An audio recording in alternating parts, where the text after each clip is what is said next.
I'm wishing for spring today with a yellow cup and yellow nail polish.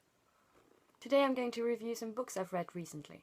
I'll start with this one, The Rest of Us Just Live Here by Patrick Ness.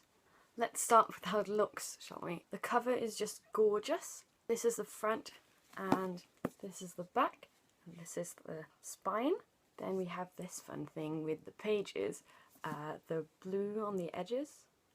And if you take the cover off, it's bright yellow on the inside and it's sort of embossed with "not everyone has to be the chosen one," which is kind of the punchline of the book. So aside from the gorgeous wrapping, what's in this book? Well, it's about a group of teenagers who just want to live their lives and get through high school and be normal, but all these supernatural things keep happening to other people, the indie kids. So it's kind of a story about what happens to all the other people in YA novels, the ones who aren't the chosen one, or the one who has to fight the war, or the one who has to be the rebel. What I found so interesting was that these people had real issues and real problems, but they were more normal issues and problems, not of the sort, the government is taking over my thought processes, or I have to go fight this war, or this supernatural being is after me. More like, I have to finish my homework, or having trouble with depression, or eating disorders, or other such more normal things. I find Patrick Ness to be a wonderful author. I love his language and the way he writes, and this book is really wonderful and I loved it. It was amazing. It actually made such an impression on me that I had to take breaks from reading it. I couldn't sort of just read it all in one go because it was really affecting me. And I mean, that can be both positive and negative, but in this case I find it really positive. It drew me in and it kept me there. This is a very different book from that. What If by Randall Munroe.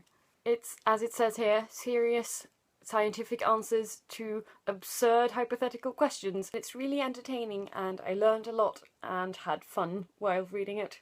So even though this is a non-fiction book, I read it cover to cover because it was just so well written, and at any time I could just find myself in a completely different hypothetical situation and it would take me away from everything that was happening in my life, which I sometimes appreciate. So if you have a slightly scientific mind, or you want to know, for example, what would happen if my DNA vanished, this book is for you. This book is very different again.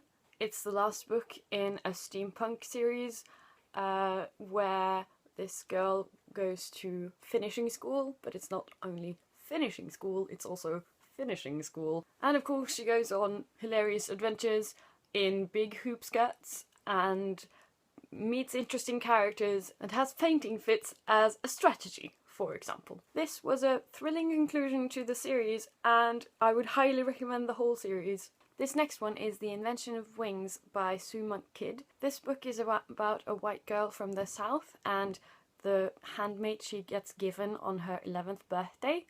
It's also about her sister and how they end up in the abolitionist movement. This told a really powerful story, but in a way I felt like the characters were kind of small. I think they could be more fleshed out. All the same, I wanted to know what was going to happen. I just felt like they could have been more human in a way. It was really interesting learning about this period of history and some of the important women in this period of history, since this book is based on the actual lives of these sisters. So all in all, I quite liked it. I just felt like the characters could have had a little bit more depth. So I hope you enjoyed that, and I'll talk to you later. Ha det!